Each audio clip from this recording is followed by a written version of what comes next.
It's not about having time. Ya, betul. It's about making time. Perlu nggak mematikan HP di luar jam kerja supaya bisa memiliki waktu berkualitas bareng keluarga?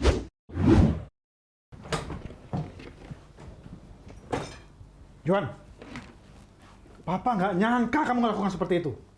Kenapa kamu cari uang di sekolah? Juan, kamu curi uang buat beli kaset video game kan? Iya kan? Apalagi yang kamu curi? Kamu pakai buat beli kaset video game? Ya? Hah? Iya nggak? Mana uangnya? Mana? Ma, sahabat Ma. Kamu anaknya nggak usah kasih pelajaran. Berdiri kamu! Berdiri! Kamu tahu nggak? Papa sudah beli kaset video game tuh banyak buat kamu.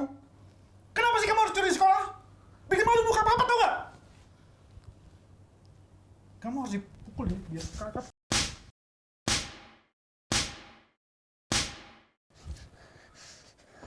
Kamu! Kenapa kamu curi? Untuk apa? Jawab, untuk apa? Aku nggak beli kaset game, Pa. Terus untuk apa? Aku cuma mau beli waktu Papa. 1 jam aja.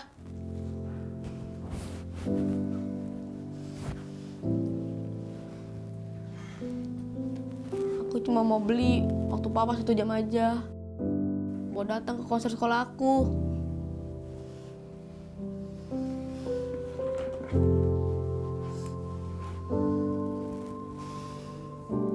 Sebenarnya aku mau pakai uang tabungan aku. Tapi ternyata aku udah nabung setahun lebih, itu juga kurang, Pa. Bahkan aku udah jual-jualin kaset game aku. Tapi tetap masih kurang, Pa. Jalan terakhir, aku cuma bisa nyuri di sekolah, Pa. Maafin aku ya, Ma, Pa.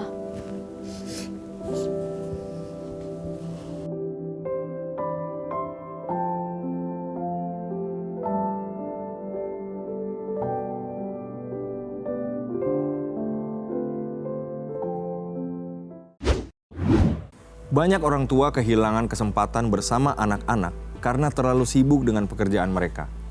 Sehingga anak-anak dapat terjerumus dalam hal-hal negatif. Apakah mungkin membagi waktu yang seimbang antara karir dan keluarga? Saksikan dalam 30 menit ke depan di Jawaban Marketplace.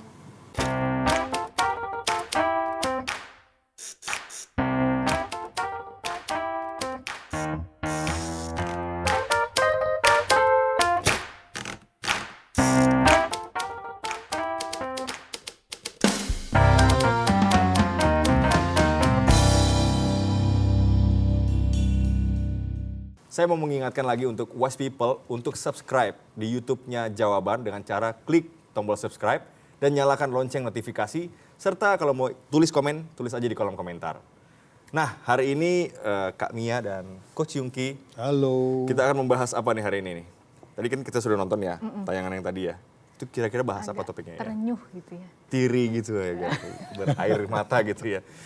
Jadi sedih Work-life gitu. balance bukan? Work-life balance. Ya. Ya, nampaknya kita akan membahas itu ya hari ini ya, Coach Dan Yungki. kebetulan work-life balance ini menjadi satu jargon yang cukup populer nih hari-hari ini. Betul. Betul. Terutama di kalangan milenial. Ya. Ya. Tapi dulu dari pengalaman Coach Yungki, tapi lebih kepada bagaimana membagi waktu kebersamaan dengan anak-anak. Kalau waktu itu. cerita singkatnya saya dan keluarga, saya sama istri itu sama-sama berkarir. Karena memang sebagai keluarga muda ya, kita dua-duanya masih produktif dan memang kita butuh bekerja juga untuk mendapatkan income. Ya. Dua-duanya berkarir di bank. Tapi istri sempat pindah ke IT provider karena memang dia tuh jurusannya IT.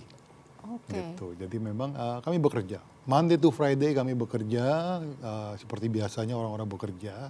Jadi waktu kalau memang dikatakan anak di rumah sama siapa? Kebetulan kami sudah tinggal keluar dari rumah orang tua, Ya. jadi anak memang kita titipkan kepada pengasuh sama mbak yang di rumah. Ya.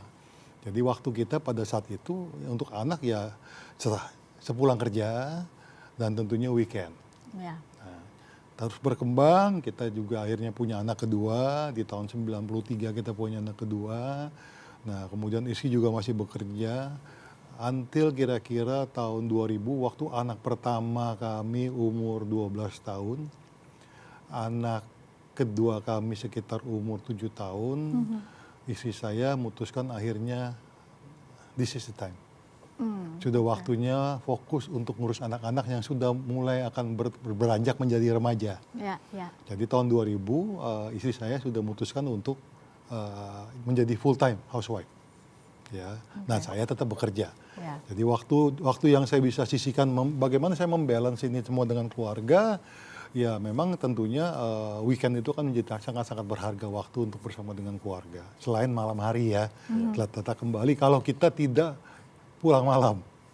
Kadang-kadang kalau kita sebanyak kerjaan, kita kerja malam, pulang jam 9, jam 10, anak yang masih umur 7 tahun, 8 tahun, 9 Lagi tahun. main-main ya. Dan mereka mungkin waktunya tidur, waktu kita pulang. Jadi kadang-kadang nggak ketemu. Ya. Ya. Atau anak mulai sekolah, ya pagi-pagi jam 5:30 harus berangkat sekolah, sedangkan kita itu masih belum bangun dalam persiapan mau ke kantor, sehingga pagi kita nggak ketemu kalau kita sibuk. Ya. Malam pulang pun anak sudah tidur. Ya, ya. Jadi kita banyak waktu yang kita miss seperti itu. Jadi memang itulah kehidupan awal-awal saya. Bagaimana sih bagi waktu, ya bagi waktu sebisa mungkin kita bagi waktu dengan seperti itu. Itu pengalaman saya sih. Ya, betul. Kalau kami sendiri gimana? Sibuk banget kayaknya ya. Kami kan seorang ibu rumah tangga juga, Ya. meniti karir juga, dan sekaligus istri pastor juga yang umumnya sih pasti sibuk juga ya, atau mempengaruhi kesibukan gitu. Gimana Iya. kami pengalamannya? Nggak jauh berbeda sama Pak Yungki ya. Jadi Pak Yungki tadi cerita pengalaman juga sedikit banyak itu yang saya alami juga. Tapi mungkin tips kalau dari saya tuh lebih ke arah begini ya. Ini membantu buat saya waktu itu. Karena seringkali kita terutama sebagai seorang wanita, sebagai seorang ibu muda yang baru punya anak, baru belajar jadi istri gitu kan. Kita kan terlalu sering harus begini, harus begitu gitu ya. Jadi wanita tuh harus begini, kamu jadi istri harus begini, jadi ibu nanti kamu harus. Nah, saya rontokkan istilahnya, saya runtuhkan semua kondisi ideal yang yang tercipta di luar sana.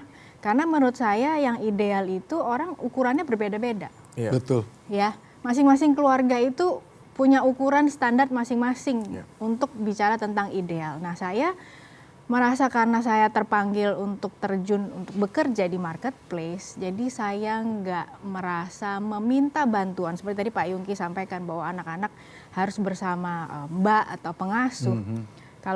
Kalau dulu kan kesannya orang tua istri ibunya kok ninggalin anaknya gitu kan, pasti ada omongan lah. Jadi saya nggak merasa malu untuk minta bantuan siapapun, termasuk keluarga terdekat, mertua ibu saya, bahkan ambil pengasuh atau mbak gitu ya, untuk sekedar membantu supaya ini berjalan dengan lancar gitu. Oke. Jadi karena kalau dibilang work life balance itu definisi balance itu sulit ya, karena kita nggak bicara mengenai balance itu 50-50, 24 jam, 12 jam untuk kerja, 12 jam untuk keluarga. Susah. Jadi mungkin saya lebih suka pakai istilah integrasi ya, kehidupan yang terintegrasi. Jadi semuanya bisa berjalan dengan baik. Ketika saya punya waktu dengan anak-anak saya berusaha fokus 100% dengan mereka. Ketika saya harus bekerja di kantor, saya fokus dalam pekerjaan mereka gitu ya. Ketika saya pelayanan juga ya saya fokus dalam waktu yang sama. Gitu. Mungkin ada saran Coach Yungki buat wise people yang kesulitan membagi waktu. Apakah seperti kami ya tadi nggak ada yang namanya membagi waktu secara 50-50 atau mungkin ada? Kalau saya memang gini, prinsipnya gini loh. Kalau saya melihat sekarang, kalau saya coba flashback kembali, di dalam keluarga itu ya harus ada satu love, kasih. Kemudian caring harus ada. Kemudian antar keluarga ini harus bisa berkomunikasi dengan baik. Betul. Jadi gini, sesibuk-sibuknya kita kalau memang kita tidak bisa hadir secara fisik bersama dengan anak-anak kita, ya beda dengan zaman 30 tahun yang lalu, Prim. 30 tahun yang lalu belum ada HP, belum ada macam-macam. Jadi kita berkomunikasi susah pada zaman saya. Tapi hari ini kita diberkati luar biasa dengan kemajuan teknologi sehingga kita bisa berkomunikasi anytime dengan keluarga kita. melalui video call, melalui WhatsApp, melalui phone call, semua itu bisa kita lakukan. Jadi di waktu-waktu senggang kita, kalau kita nggak sempat hadir secara fisik dengan keluarga, kita bisa video call, kita bisa phone call, cuman calling tanya anak-anak, hey, kamu lagi ngapain? Udah bikin PR belum? Iya, Ya, benar. sudah mandi belum? Misalnya kalau kayak Iya. gitu-gitu, kalau anak masih Iya. kecil ya. Jadi intinya bahwa itu satu. Tapi kembali lagi kalau saya ingin mengajak wise people di sini untuk melihat dari konteks sebagai seorang pria, seorang ayah dan seorang kepala keluarga. Jadi kembali lagi memang di Alkitab tidak ada satu ayat pun yang menyatakan bahwa kalau kamu sebagai suami, kamu sebagai ayah, kamu tuh menjadi sebagai kepala keluarga, kamu adalah imam dalam keluarga. Saya cari ayatnya sih nggak ada. Tapi ada satu ayat yang bisa kita pakai sebagai referensi itu adalah di Ulangan 6 ayat 7. Singkatnya di Ulangan 6 itu mengatakan bahwa kita sebagai ayah atau sebagai kepala keluarga harus bisa mengajarkan kebenaran firman Tuhan berulang-ulang kepada anak kita dan keluarga kita. Baik kita lagi tiduran, kita lagi berjalan, kita lagi ngapain, dalam kondisi apapun juga kita diminta oleh ayat tersebut mengatakan ajarkanlah ini berulang-ulang. Artinya apa? Memang fungsi imam kalau kita lihat di dalam di gereja di mana-mana itu kan fungsi imam itu kan memberitakan kebenaran, mengajarkan kebenaran, ya memimpin jemaatnya juga untuk melakukan kebenaran. Jadi imam dalam keluarga pun sama kan. Ya, Sebagai ayah, sebagai kepala keluarga, kita di-expect untuk bisa mengajarkan hal yang baik kepada anak kita. Kita di-expect untuk menjadi teladan yang baik kepada anak kita. Kita juga di-expect untuk bisa menuntun anak-anak kita menuju jalan yang tepat dan jalan yang pantas. Jadi sesibuk-sibuknya kita dalam pekerjaan, kita punya satu beban, yaitu beban sebagai kepala keluarga, sebagai imam dalam keluarga. Nah, jadi kembali lagi ada 3 hal penting. Ada Tuhan, ada keluarga kita, ada pekerjaan kita atau pelayanan kita. Gitu. Iya. Bagaimana saya membagi waktu nih untuk 3 ini? Yang terpenting Tuhan. Oke, jawab sendiri. Ya, bagaimana kita memprioritaskan waktu kita untuk Tuhan? Karena waktu kita untuk Tuhan kan, everybody was saying, every early morning come to the Lord, right? Berkomunikasilah dengan Tuhan. Tapi dalam kehidupan kita sehari-hari selama 24 jam kan kita juga bisa berbicara sama Tuhan. Betul. Tanpa harus nunggu besok pagi. Benar, Kan gitu kan? benar. Itu satu. Kedua, untuk keluarga juga sama. Ya, kita bersama dengan keluarga. Tadi komunikasi sudah gampang. Jadi kembali lagi kan kita bisa atur waktu kita. Iya. Pekerjaan tentunya. Jadi kembali lagi kalau saya lihatnya gini. Selama kita bisa disiplin, selama kita bisa disiplin mengatur waktu kita, artinya sebenarnya untuk memberikan prioritas kepada Tuhan, pada pekerjaan, pada keluarga kita itu bisa kita seimbangkan. Tapi this really come from us ya. Iya. Jangan selalu kita mengeluh, aduh gue nggak bisa nih, nggak punya waktu, Iya. kurang waktu gue Iya, gitu. betul. Satu hari 24 jam, ya. Oke. Masa kita nggak bisa spend sekian waktu untuk Tuhan, untuk keluarga, untuk pekerjaan. Jadi kembali lagi kan bagaimana kita secara disiplin bisa mengatur waktu-waktu kita sehingga kita tercapai yang namanya work-life balance. Ya, maksudnya Seperti di video tadi, papanya kan kerja, anaknya saking papanya kerjaan sibuk banget, anaknya sampai ibaratnya Betul. dia melakukan Nah, itu- segala cara untuk membeli waktu ayahnya. Iya, memang itu cerita yang sangat tragis sekali gitu. Iya. Seorang anak berusaha ngumpulin uang sampai harus nyuri uang hanya untuk memberikan menggantikan waktu ayah 1 jam yang dia pinjam untuk dia. Figur seorang ayah di dalam keluarga itu penting, apalagi bagi seorang anak. Iya. Ya, dalam pelayanan pun penting. Iya. Kita tahu bahwa banyak sekali orang-orang yang datang ke gereja dengan broken heart gitu, yang perlu pemulihan untuk figur bapak. Tapi orang suka tanya, aduh gimana nih kerjaan saya kan suka pulang malam, saya nggak punya waktu buat keluarga. Ada beberapa poin yang mungkin saya bisa sampaikan kepada wise people di sini. Yang pertama, working long hours itu kan bukan sesuatu yang menunjukkan bahwa kita itu produktif. Setuju. Ya, jadi kan kita harus bisa mulai melihat juga saya bekerja secara quality atau Iya. kuantitatif. gitu ya. Kalau kuantitatif kan long hours gitu ya. Kalau quality kan you still can work 8 hours a day, maksimum 9 jam per hari, tapi kualitas yang dikeluarkan dalam pekerjaan ini sudah bisa mengatakan baik, dan kalian nggak perlu lagi kerja long hours. Untuk bisa membalance ini, pertama-tama kita bereskan diri kita dulu, ya. Kita bisa bekerja seperti itu. Jadi bos tidak akan komplain kamu nggak lembur, karena memang kamu kerja 3 jam pun kualitas yang keluar tuh baik. Ya, betul. Ya, Betul jadi kan sekali. teman-teman di marketplace mesti mengerti ini dulu. Jadi kalau kita kerja baik, hasil baik, kita tiap kali bunyi tank go gitu ya, tank kita go gitu, bos juga nggak komplain karena dia tahu Prima pasti ninggalin hari itu dengan setumpuk finish job yang luar biasa. Pernah nggak ngalamin kayak misalnya harus memilih? Either misalnya mungkin lagi udah pernah bikin janji gitu sama anak, atau betul. terus tahu-tahu ada kerja dadakan gitu.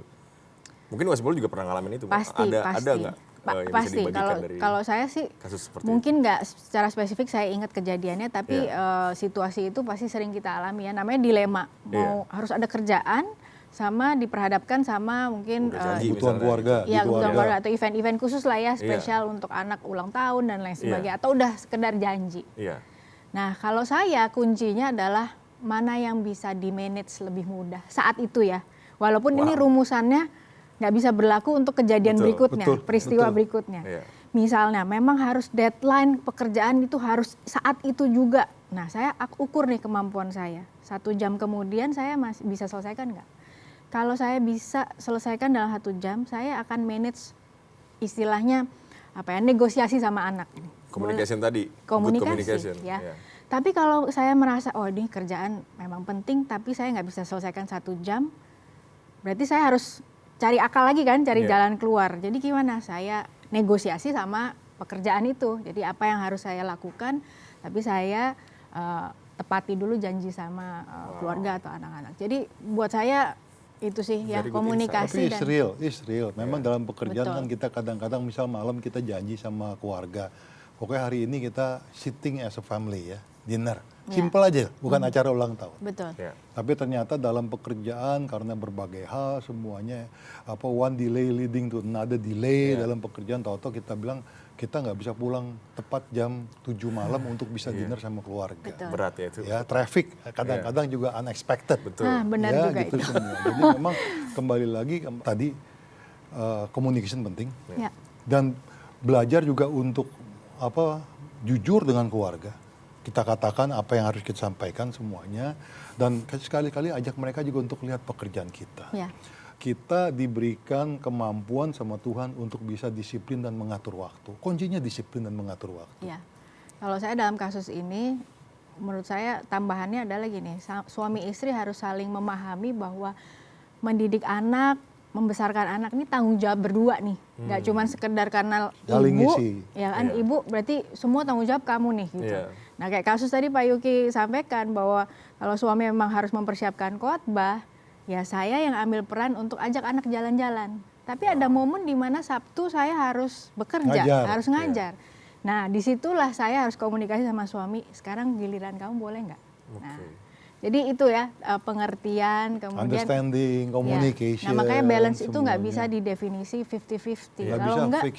Betul. 12 jam saya kerja, berarti pas saat makan sama klien kita nggak bisa baca WA dari anak dong. Iya. Ya kan nggak bisa gitu. Misalnya. Atau misalnya kita lagi makan dengan keluarga, tiba-tiba ada pekerjaan yang sangat urgent memanggil. Nah kalau nggak ada komunikasi, gawat juga. Berarti kan kita terpatok bahwa wah 12 jam saya udah habis nih pekerjaan.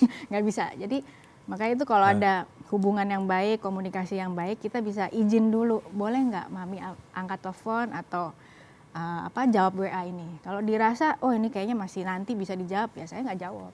Tantangannya adalah diputar mau gimana pun suasana yang kita hadapi, kembali lagi disiplin. Dan juga tentunya kalau ada disiplin kan ada komitmen dong. Iya. Ya, kalau memang kita komit, kalau saya tuh komit biasanya tuh kalau saya komit itu adalah Sabtu Minggu itu memang diusahakan untuk keluarga. Dulu waktu saya muda, Sabtu itu di lapangan golf, Prim. Hampir tiap Sabtu di lapangan golf. Tapi belakangan waktu saya sudah berubah, bertobat itu, memang Sabtu Minggu itu adalah bagian daripada family time.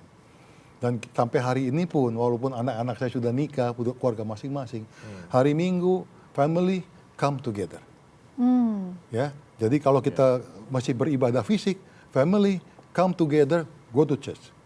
After church, family come together, let's have family lunch. Kita spend waktu bersama dengan keluarga, sama anak, mantu, sama saya, sama cucu juga. Itu memang itu hari Minggu itu berharga. Jadi kata kuncinya make time ya. Making time. Jadi Coach Yungki sudah, kalau sekarang saya Jadi tanya, ada tadi kalau ngomong make time itu kemarin saya baca quote. Ya, Apa tuh, Coach? It's not about having time. Ya, betul. It's about making time. alright, Ya. oke. Jadi penting nih ya, it's not about having time but it's about making Jadi time. diniatin ya Coach ya. Diniatin. Disiapin waktunya bener-bener gitu loh semuanya. Betul. Saya jadi penasaran nih Kak, pengen tahu nih bagaimana anak-anak Coach Yungki melihat Coach Yungki ya iya benar. selama ini ya sebagai Benar, sosok benar. ayah ya. Betul. Mungkin kita nggak tanya sama Coach Yungki, kita akan tanya langsung sama anaknya Langsung hari ke ini. anaknya ya. Yang akan hadir melalui Zoom. Awas lu ya, tanya Deg-degan loh. macam-macam lu ya. Kita akan tanya sama-sama ya Was People, kita lihat ya. Nah, Was People, saat ini kita sudah terhubung dengan seseorang ya, yaitu Amanda Florencia Setiawan. Dia adalah anak sulung daripada Coach Yungki. Kita langsung saja sambut. Halo, Amanda. Nah, Hai. halo, salam kenal. Salam kenal. Ada Kak Mia di sini dan aku Prima. Iya. Iya. Hai kami ya, hai Prima. Kita panggilnya Mandy juga ya, Mandy ya. Iya. Iya, Mandy. sure. Yang tadi sebelumnya sama Pak Yungki kita sudah nanya-nanya nih tentang Ya, kita bahas work-life balance. Work-life balance. Dan Pak Yungki juga sampaikan udah berbagi Oke. pengalaman waktu Pak Yungki masih sibuk sebagai dalam merintis bisnisnya ya. Waktu itu mungkin Mandy dan adik masih usia lebih muda atau bahkan masih kecil ya. Nah, kita mau cross check nih, mau Cross check. kulik-kulik sebenarnya. Mungkin berbagi pengalaman juga ya. Berbagi pengalaman. Nah, ada beberapa pertanyaan yang kita mau tanya nih ke Mandy. Bagaimana sih waktu itu Pak Yungki membagi waktu antara pekerjaan dan keluarga, terutama saat masih ya itu tadi sibuk atau merintis karir waktu itu. Mas, dalam ingatan Mandy itu waktu itu papi itu gimana gitu ya bagi waktunya? I know sih since young, maksudnya kayak my dad, he's always busy ya, maksudnya kayak pasti pulangnya malam. Kayak, that's what I remember the most, like he always go home late at night and he was wearing kayak office outfit and I know he's working hard and everything. Tapi kayak, like what we do since young, what I remember the most, like we always spend every weekend, like Sabtu atau Minggu pasti kita Minggu paginya kan ke gereja and we will have lunch with the family, or sometimes we will have lunch, let's say catching up with sama oma aku atau keluarga besar lainnya gitu. Biasanya sih pas hari Sabtu Minggunya sih. And then I remember kalau waktu aku masih kecil banget, kayak I used to really love spaghetti bolognese and I wouldn't forget kayak papi harus selalu bawa aku ke this restaurant kayak almost every week because he knows that I love this spaghetti bolognese from this place a lot gitu. Tadi kan Mandy bilang kalau yang Mandy ingat waktu kecil adalah Pak Yungki selalu sibuk. Like sibuk ya most of the time. Iya. Most of the time kan. Nah, how did you feel about it? Sibuk, iya. Apakah Mandy pernah komplain karena terlalu sibuk atau merasa seperti apa gitu waktu tahu bahwa papa terlalu sibuk begitu, gimana Mandy? Jadi kayak jujur aku nggak ada rasa kayak ditelantarkan atau gimana sih, karena kan maksudnya emang setiap weekendnya kita selalu we always kayak try to spend a whole day with our family gitu. Bagaimana bisa Mandy sampai kepada pengertian seperti itu? Apakah papa menjelaskan ini loh papa kerja supaya ini seperti ini atau Mandy ngerti sendiri atau bagaimana? Kalau waktu kecil sih, I guess mama dan papa maksudnya kan mami juga used to work before kan long time ago. Jadi kayak ya aku udah tahu aja, maksudnya memang orang tua berdua kerja. Sometimes I even go to their office, makanya aku kayak lumayan deket sama sekretaris papi sampai sekarang, Tante Heni gitu. Terus juga kadang aku jemput mami di kantor gitu. Jadi it's not something that I guess I'm used to it, so I know and I'm aware that they're working. Kayak my parents are working parents gitu at that time gitu. Kalau Mandy boleh sampaikan dalam beberapa kalimat, 1-2 kalimat deh. Bagaimana seorang Mandy melihat Pak Yungki sebagai seorang figur bapak nih Gimana nih ngelihatnya? Bagaimana I think Mandy? my dad has always been my hero, and then aku lihat papi itu selalu my hero, and then kayak I've learned a lot from him, not only as my dad, as a loving person, tapi kayak I feel that papi selalu ada buat aku, buat adik aku, buat keluarganya, dan yang paling penting papi selalu ajarin aku untuk jadi an independent person. Kayak maksudnya papi kayak nggak, he doesn't treat me like, kayak maksudnya bukan ya, he treat me like a girl, tapi maksudnya I'm very grateful papi selalu ajarin aku, maksudnya in terms of finance, business, dan maksudnya juga nggak cuman kayak maksudnya bukannya gitu, kayak nggak cuma kayak anak cewek princess aja gitu, cuma papi selalu ajarin dari kecil, papi selalu advice aku kayak you know, kayak things that I should know in life and Betul. things like that gitu. Jadi maksudnya aku berasa that's what I'm really grateful for my dad, because not only he's my dad but he guides me to life gitu. Wow. Wow. Pak Yongki, diam aja nih Pak Yongki. Aduh. Mungkin Pak Yongki mau nyampein juga nggak Pak Yongki? Katanya tadi Pak Yongki bangga banget karena Mandy punya 2 gelar katanya dan semuanya dilakukan dengan baik dan lain sebagainya. Oh enggak, tadi Papi cerita sama Prima sama Mia bahwa kamu tuh sekolahnya double major dan kamu memang finishnya very strong, dapat penghargaan di Golden Key Award. Nah sebagai orang tua ya tentu Papi cerita sama mereka, Papi jadi seorang ayah yang bangga lah kan gitu. Di tengah kesibukan Pak Yongki ya, ternyata anaknya dapat menjadi seseorang yang luar biasa juga ya. Wow. Luar biasa. Mandy, thank you banget ya udah sharing-sharing Thank you, sama Mandy. kita. Thank you banget. Nanti kapan-kapan kita sharing-sharing lagi ya. Ya. Wow. Luar biasa. Wah terkuak deh rahasia keluarga nih. Berasa nanti anak-anak aku bisa nggak ya? Itu dia. Aku mungkin harus bilang, Coach, aku hormat. Luar Thank you. biasa.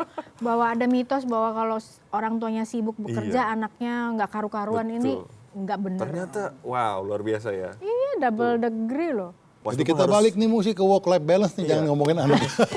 Kalau ini justru nyambung banget kok. Karena Wise People pengen banget belajar dari seorang Coach Yongki yang membuktikan bahwa it's possible gitu. Dengan membangun keluarga sambil membangun karir dengan cara yang benar gitu, Coach. Alright, kita akan masuk ke pertanyaan dari netizen ya, Coach ya. Sure. Ini menarik juga ini pertanyaannya. Perlu nggak mematikan HP di luar jam kerja supaya bisa memiliki waktu berkualitas bareng keluarga? Bahwa mematikan handphone is not the ultimate solution. Betul. Ya, karena kan handphone itu kan aksesnya bukan dari kantor aja, dari keluarga, dari teman yang butuh bantuan dan lain-lain semua. Jadi kembali lagi tidak bijaksana lah kalau kita mematikan handphone. Nah kemudian juga gini, dia bisa bilang, ada orang mengatakan pokoknya gue kalau urusan kantor pokoknya setelah di luar ini weekend pokoknya gue nggak mau terima, gitu. Oke? Karena gue mau sama keluarga. Tapi waktu di rumah dia main sosial media seharian. Kalau itu perlu dimatiin. Ya kan, satu sisi dia bilang I don't want to take any call from office karena mengganggu waktu keluarga gue, tapi ternyata aja bersama keluarga di rumah tapi kerjaannya di gadget misalnya. Nah ini kan sesuatu juga yang perlu dibalance. Jadi kembali lagi segala sesuatunya harus kembali kepada yang bersangkutan. Bagaimana mengatur waktu yang bijaksana. Karena memang firman Tuhan di Mazmur 90 mengatakan gini kan, ajar kami Tuhan untuk dapat melihat berbagai hal dan menyikapi hari-hari kami dengan bijaksana. Betul. At the end kan memang yang tidak kita bisa beli kembali itu waktu. Betul. Ya. Ya, yang lain mungkin kita bisa beli, tapi waktu yang sudah hilang kita tidak bisa beli kembali. Ya, terima kasih ya Coach Yongki dan Thank you. hari ini. Thank you so Diskusinya luar much. biasa. Udah sharing-sharing dengan anaknya Coach Yongki juga tadi ya. Semoga Wise People belajar banyak hari ini, semoga bermanfaat. Tuhan berkati. Wise People, kali ini kita belajar mengenai satu hal lagi tentang work-life balance. Saat ini saya mengajak Wise People untuk menjawab pertanyaan-pertanyaan berikut sebagai bahan perenungan kita. Jawabannya hanya ya atau tidak. Pertanyaan pertama adalah, apakah sukses dalam karir menjadi ambisi Anda sekalipun harus mengorbankan waktu bersama anak dan pasangan? Dan apakah Anda belum bernegosiasi dengan atasan Anda supaya Anda memiliki waktu berkualitas bersama keluarga? Apakah Anda mengalami kesulitan bekerja secara efisien sehingga sering pulang terlambat? Apakah Anda rindu memiliki kedekatan hubungan dengan keluarga sekaligus memiliki karir yang cemerlang? Jika jawaban Anda adalah ya, maka saat ini saya mengajak Anda mulai untuk memiliki waktu berkualitas bersama anak dan keluarga, tanpa harus mengorbankan perjalanan karir Anda. Firman Tuhan di dalam Mazmur 90 ayat 12 tertulis demikian, ajar kami menghitung hari-hari kami, sedemikian rupa sehingga kami beroleh hati yang bijaksana. Wise people, saat ini saya ingin ajak kita semua untuk berdoa bersama-sama. Kita minta kepada Tuhan, limpahkan hikmat kepada kita sehingga kita bisa mengatur segala hal dan melakukan kegiatan kita dengan lebih bijaksana lagi. Mari kita berdoa. Tuhan Yesus, kami datang kepadamu pada saat ini Tuhan. Kami butuh Engkau. Kami butuh kebenaran yang datang daripadamu. Kami butuh hikmat yang datang daripadamu Tuhan. Agar kami dapat mengelola hari-hari kami dengan baik dan bijaksana. Agar kami dapat membagi waktu juga dengan baik. Baik untuk Engkau Tuhan, untuk keluarga kami, dan untuk pekerjaan kami. Tuhan, kami percaya tidak ada yang bisa dikorbankan selama kami bisa mengaturnya dengan baik. Dan untuk itu hanya Roh Kudus yang bisa menuntun kami untuk mengatur waktu kami dengan bijaksana. Tuhan Yesus, terus pimpin kami dalam perjalanan hidup kami. Kami butuh Engkau Tuhan di setiap saat. Kami butuh Engkau dalam mengambil berbagai keputusan. Kami butuh Engkau untuk bersama-sama dengan kami Tuhan. Untuk kami dapat bisa menjalankan hidup kami lebih baik lagi dari hari ini dan hari-hari ke depan. Terima kasih Tuhan Yesus. Kami bersyukur memiliki Tuhan seperti Engkau yang begitu mengasihi kami. Di dalam nama-Mu Tuhan Yesus, kami sudah berdoa dan mengucapkan syukur. Haleluya. Amin. Nah, bagi wise people yang ingin didoakan atau ingin berbagi pengalaman Anda, silakan hubungi nomor Sahabat 24 yang tertera di layar. Ada tim kami yang siap untuk mendengarkan pergumulan Anda dan berdoa bagi Anda. Anda juga bisa mengunjungi website kami di www.jawaban.com untuk mengetahui informasi lebih lengkap tentang permasalahan di kantor atau hal-hal lain seperti artikel tentang menemukan Tuhan dan bagaimana memiliki hubungan yang kuat dengan Tuhan. Kunjungi saja www.jawaban.com. Dan bagi wise people yang masih memiliki rasa ingin tahu dan masih ingin bertanya mengenai topik-topik yang kita bahas dalam episode kali ini kepada Coach Yungki maupun kepada saya, silakan hubungi social media kami. Dan jangan lupa untuk subscribe di YouTube channel Jawaban serta like jika Anda menyukai dan komen di kolom komentar. Sekian perjumpaan kita kali ini, saya Mia. Saya Prima. Saya Yungki Setiawan. Ingat, apapun yang Anda hadapi, selalu dan pasti ada Jawaban.